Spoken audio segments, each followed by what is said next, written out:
द्यायची, ग्रामीण भागात आणि पूर्ण महाराष्ट्राला वीज द्यायचा निर्णय झालेला आणि मग तो बदलून एक पत्रक काढलं काही दिवसापूर्वी आणि 8 ते 6 तास तेव्हा पण शेतकऱ्यांनी बिचारे सहन केलं. ते 6 तासाचं 4 केलं तेव्हा पण आमच्या शेतकऱ्यांनी सहन केलं. किती सहनशीलतेचा अंत बघणार आहात.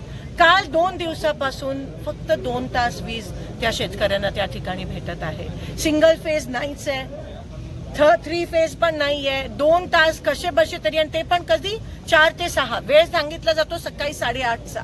शेतकरी जातो, वीजच नसते. तुम्ही अजून किती शेतकऱ्याचा अंत बघणार आहात.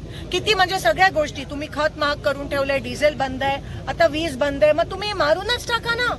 काय चाललंय काय सरकारचं लक्षच नाहीये. शेतकरी त्रस्त आहे. काही दिवसापूर्वी पण आम्ही आंदोलन केलेलं वीज आणि डिझेलचं, त्याच्याकडे पण लक्ष नाही. आज सगळेजण या ठिकाणी, मला 2 दिवस सगळेजण या ठिकाणी सांगतायत, मी गावोगावी जाते की लाईटच टोटली बंद आहे.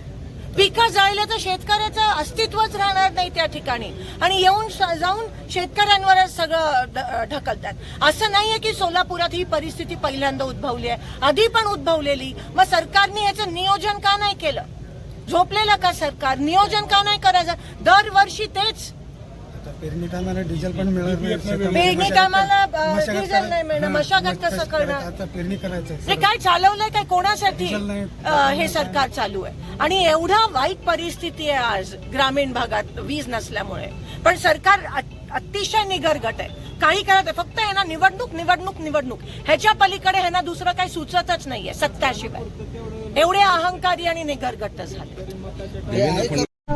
ವೀಕ್ಷಕರೇ, ಈ ವಿಡಿಯೋ ನಿಮಗೆ ಇಷ್ಟ ಆಗಿದ್ರೆ ಈ ಕೂಡಲೇ ಸಬ್ಸ್ಕ್ರೈಬ್, ಕಮೆಂಟ್, ಲೈಕ್ ಮಾಡಿ ಹೊಸ ಹೊಸ ವಿಡಿಯೋಗಳನ್ನು ಮಾಡಲು ಬೆಂಬಲವನ್ನು ನೀಡಿ.